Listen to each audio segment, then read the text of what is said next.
A partir do gol que o Vasco tomou, aí o mental foi pro cacete, o time desmoronou de todas as formas.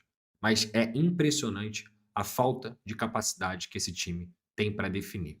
O Vasco tem uma folha salarial de cerca de 20 milhões de reais, que é caríssima e é uma merda o que a gente vê, infelizmente, acontecendo o tempo inteiro. É uma merda como torcedor. É uma merda. Porque é, é a mesma história todo ano. Todo ano.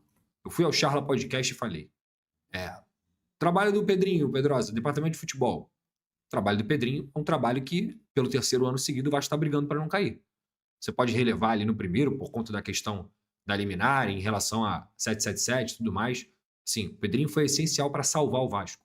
Sem o Pedrinho, o Vasco já estaria num buraco mais profundo ainda. É fato tudo isso.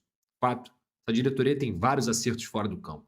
Agora, dentro do campo, na montagem, planejamento, na forma que gasta dinheiro, que torra dinheiro, em muitos jogadores que não são capazes de vestir a camisa do Vasco, que não conseguem, inclusive, desinchar um elenco recheado de jogadores que não têm capacidade para poder vestir a camisa do Vasco. Essa que é a verdade. Essa que é a verdade. O diretor de futebol, senhor Edmar Lopes, não é o ad-máquina, como muita gente falou. O trabalho dele não é só contratar. E nem contratar ele está conseguindo. Nem contratar ele está conseguindo. E olha que hoje ele tem um suporte, hein, financeiro para poder contratar. Hoje ele tem suporte financeiro para poder contratar. Pode ter dificuldade na questão da justiça para aprovar e tal, mas ele tem suporte. Falta competência para buscar jogadores. É isso que falta. E aí, quando a gente vê o que aconteceu hoje, é reflexo do planejamento da diretoria de futebol, do aval que também o Felipe dá para as contratações. E quando eu vejo isso, eu fico me perguntando: essa galera vai acordar quando? Essa galera vai acordar quando? Porque o Vasco está buscando camisa 8 no mercado. Quem olha para o jogo do Vasco, para o campo, e fala assim: a necessidade mais urgente do Vasco hoje é um camisa 8? Porque o Vasco está fazendo proposta por um ponta que, assim, não vai mudar nada da realidade do Vasco. Nada. De um mercado, né? De um mercado. Vai mudar nada da realidade do Vasco. Não vai resolver nada do que o Vasco precisa. Ele pode ser um bom jogador, ele pode fazer um jogo aqui, um jogo ali, mas ele não vai resolver. Mais uma vez, a diretoria pode cometer um grave erro de gastar 8 milhões de euros num jogador, com todo respeito, mas não vale isso. Mas não vale isso. Se fizer um trabalho de busca melhor, acha um aqui no Brasil, que não vai custar isso. Pode ter certeza. Pode ter certeza. E acha no Brasil um que vai custar isso e que vai entregar mais. Eles não entenderam ainda. Eu vou abrir aqui. Eu vou abrir aqui. Tem nada contra o jogador, não. Vou abrir aqui. Tentaram 2 vezes. Há 2 semanas, a negociação foi frustrada, negada. Entendeu? Frustrada, negada. Aí tá tentando de novo o mesmo jogador. Pra quê? Pra perder mais tempo? Pra perder mais tempo? Vou abrir aqui o scout do amigo. Vou abrir aqui. Acho que a galera não entendeu ainda que o Vasco tá na zona do rebaixamento. Que o Vasco tem que fazer uma campanha de 50% dos pontos pra poder se livrar. Essa que é a verdade. A galera tá dormindo, tá... Tem que acordar.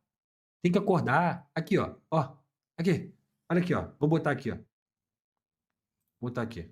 Vamos lá. Deixa eu tirar o relógio aqui. Aqui. 37 jogos, 10 gols, 4 assistências. São números ruins? Nem tanto. Agora, ele vai resolver alguma coisa? Ele vai resolver alguma coisa na vida do Vasco? É sério isso? De verdade? Vai resolver nada. Não vai resolver nada. Aqui, ó. 36 jogos, 35. Isso aqui é número de jogador que vai resolver a vida do Vasco. No futebol tcheco. Com todo respeito, no futebol tcheco. Ele vai resolver alguma coisa na vida do Vasco. O futebol brasileiro é infinitamente melhor e superior ao futebol tcheco. É esse jogador que vai resolver os problemas do Vasco? Aí o Vasco vai torrar de novo 8 milhões de euros nesse jogador? É isso mesmo? O Vasco está procurando um camisa 8? Camisa 8?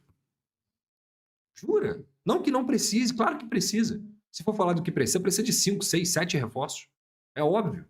Mas esse é o planejamento da diretoria?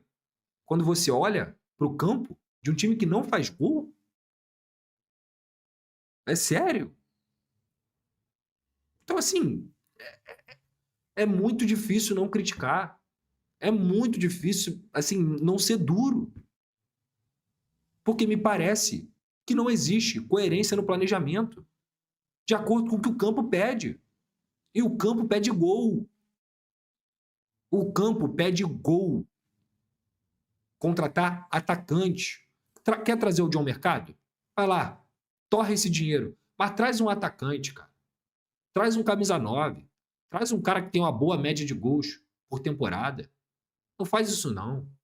Em vez de gastar 8 milhões de euros num ponta, que assim, ninguém sabe o que vai ser. Ninguém sabe. Faz isso, não. Vai buscar um centroavante. Entendeu? Faz um mapeamento, uma lista de jogadores. Porra, 8 milhões de euros, 10, 12, como ofereceu aí no Deussa, como tentou o Brian Rodrigues. Vai buscar um atacante, cara. Não é possível. Não é possível. Sabe por quê? Como o Vasco é uma equipe limitada, a partir do momento que você não aproveitar as oportunidades que você tiver, você vai ser punido e não vai precisar de muito, como foi o Santos hoje. O Santos jogou para fazer 3-0 onde? Onde?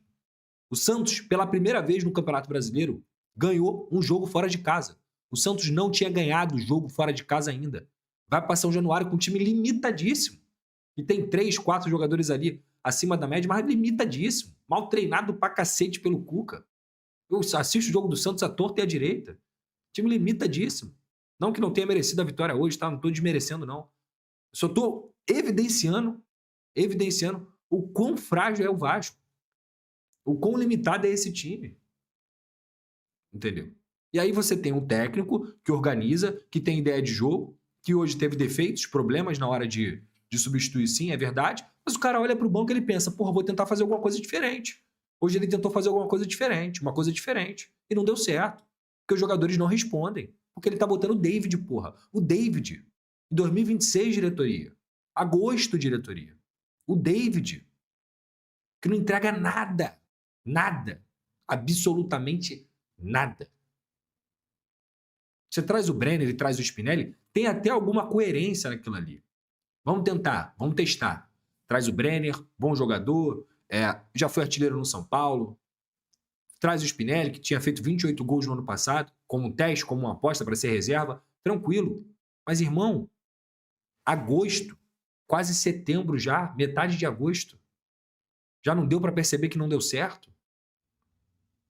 Qualquer time do planeta sofre sem jogador para fazer gol, para resolver. E isso, técnico não vai fazer. O técnico não vai fazer. Resolver. Não vai resolver. Compreende? Então, eu não vou cair. Eu não vou cair nessa armadilha. Eu acho que a diretoria entendeu ao contrário. Porque o caldo está engrossando para a torcida. O caldo está engrossando para a gente. E o caldo só engrossa para o Vasco e para o vascaíno. Há anos. Há anos. Vou repetir aqui. O Vasco, hoje, ainda está vivo, de um sentido operacional, com perspectiva, deve concluir a venda, como a gente já viu, tudo mais, por causa do Pedrinho. Mas, ao mesmo tempo, o trabalho do departamento de futebol é terrível. Terrível.